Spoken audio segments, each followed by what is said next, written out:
Monsoon महाराष्ट्रात दाखल झालाय खरा, पण यावर्षी सुरुवातीपासूनच मान्सूनचा लहरीपणा दिसून येऊ लागलाय।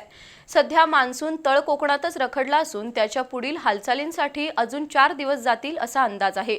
एकीकडे कोकणात मुसळधार पाऊस पडतोय, तर दुसरीकडे संपूर्ण महाराष्ट्रात अजूनही प्रचंड उकाडा आहे।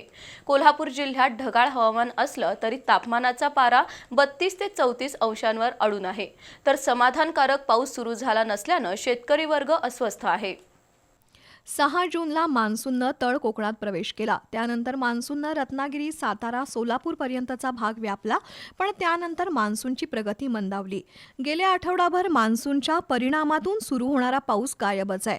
ढगाळ हवामान असलं तरी पावसाळ्याचा पाऊस सुरू झालेला नाही। काही ठिकाणी वादळी वाऱ्यासह मुसळधार पावसाची तास अर्धा तास हजेरी लागते आणि त्यानंतर पाऊस गायब होतो। गेले 4 दिवस पावसानं कोल्हापूर जिल्ह्यात दडी मारली आहे। किंबहुना मान्सूनचं आगमन झालंय तरी पावसाळ्याची सुरुवात झालेली नाही। मान्सूनच्या पुढील वाटचालीसाठी अजून किमान 4 दिवस जातील आणि 15 जून नंतर मान्सूनचा पाऊस सुरू होईल असा अंदाज आहे। दरम्यानच्या काळात समुद्रावरून आलेलं बाष्प आणि वाढलेलं तापमान यामुळे राज्यात मान्सूनपूर्व वादळी पावसाची शक्यता आहे। सध्या तरी हवामान अनुकूल नसल्यानं मान्सूनची प्रगती संथ आहे। त्यामुळेच राज्य सरकारनं शेतकऱ्यांनी गडबडीनं पेरणी करू नये असं आवाहन केलंय।